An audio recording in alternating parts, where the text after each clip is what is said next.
Solution de l'exercice courbe courant-tension de la cellule photovoltaïque idéale.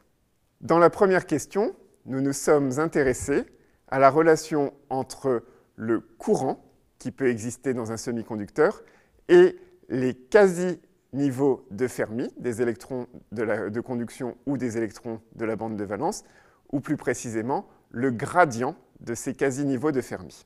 Cette relation est valable dans le cadre de ce qu'on appelle le modèle semi-classique du transport électronique dans un semi-conducteur. Rappelons que le mouvement des électrons dans un semi-conducteur ne se décrit a priori correctement que dans le cadre de la théorie quantique.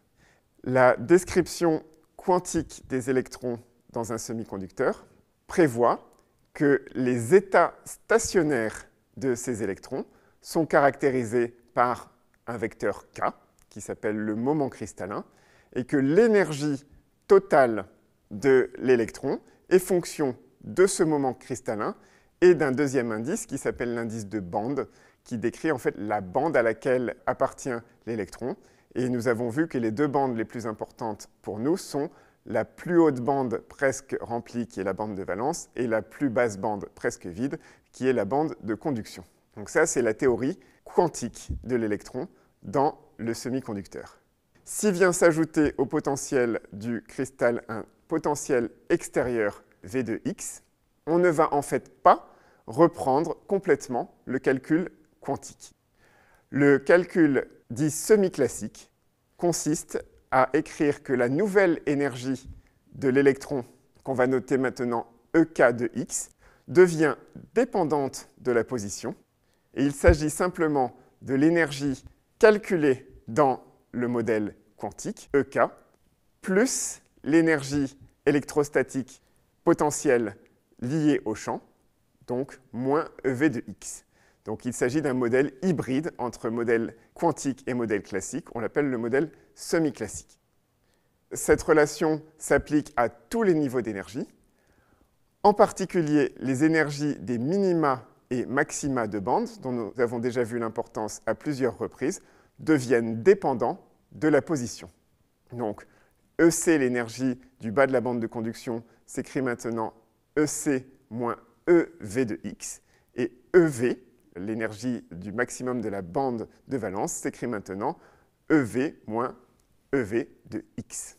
Dans le cadre du modèle semi-classique, on va décrire le courant électronique par la somme de deux termes, un terme dit de dérive en champ, qui va conduire en fait dans le cas d'une densité d'électrons uniforme à la loi d'Ohm, donc terme proportionnel au champ, et un deuxième terme présent même en l'absence de champ, à partir du moment où la concentration d'électrons n'est pas uniforme, un terme dit de diffusion. Le courant électronique total est la somme de ces deux termes. En injectant la relation d'Einstein D sur mu égale kT sur E dans cette formule, nous obtenons Jn égale E mu n, n fois E le champ électrique, plus kT sur E, dn sur dx. La quantité dn sur dx qui apparaît peut être calculée en reprenant une formule que nous avons déjà utilisée à plusieurs reprises, qui relie n à la position du niveau de Fermi dans le gap.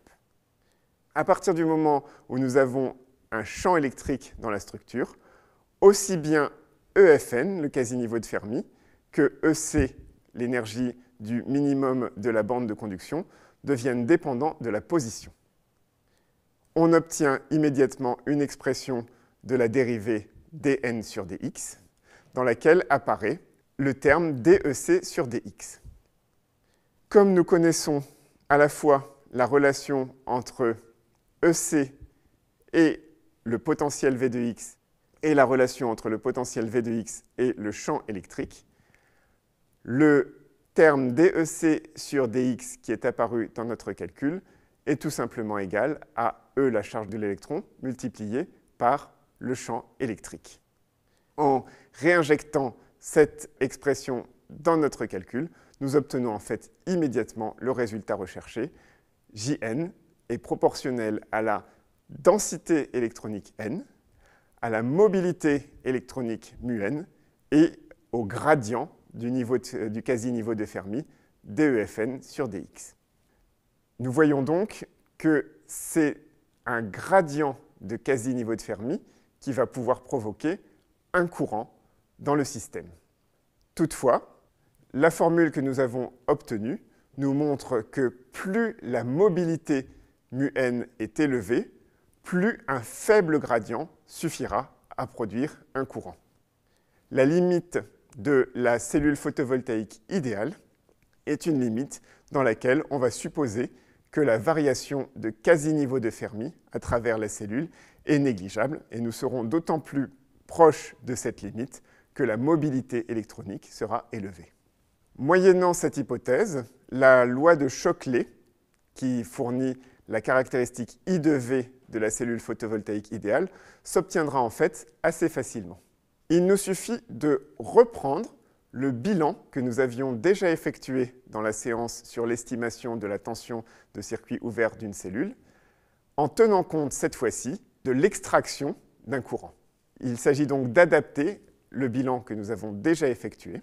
Nous écrivons cette fois-ci que le flux de photons absorbés, phi, est égal à J sur E, qui est en fait le flux d'électrons extraits de la cellule, plus le nombre d'électrons qui sont perdus par unité de temps du fait de la recombinaison, qui va s'écrire simplement R, le taux de recombinaison net que nous avons déjà rencontré, multiplié par W, l'épaisseur de l'échantillon.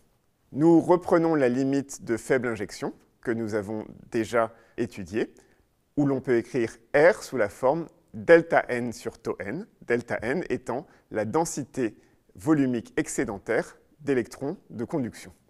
Nous avons également déjà utilisé dans la séance précédente l'expression NP égale NI carré exponentielle de EFN moins EFP sur KT, que l'on peut réécrire dans la limite de faible injection où P reste proche de NA, la densité des accepteurs, sous la forme NA delta N égale NI carré exponentielle de EFN moins EFP sur KT moins 1. À partir de cette relation, nous obtenons en fait facilement la loi de Shockley donnant la caractéristique courant-tension de la cellule photovoltaïque idéale. En effet, si l'on peut négliger la variation des quasi-niveaux de Fermi à travers la cellule, alors EFN moins EFP est uniforme et vaut EV, où V est la tension aux bornes de la cellule, et nous obtenons immédiatement le résultat recherché, à savoir J, le courant dans la cellule, égale JL, le photocourant, moins J0 exponentielle de EV sur KT moins 1. Et nous avons de surcroît l'expression de JL, qui vaut simplement E phi, où phi est le flux de photons absorbés. J0, lui, est proportionnel à l'épaisseur de la cellule, à NI carré, le carré de la densité de porteurs du semi-conducteur intrinsèque, et il est inversement proportionnel à tau n, le temps de vie des porteurs minoritaires. Merci de votre courage et de votre attention, et je vous dis à bientôt.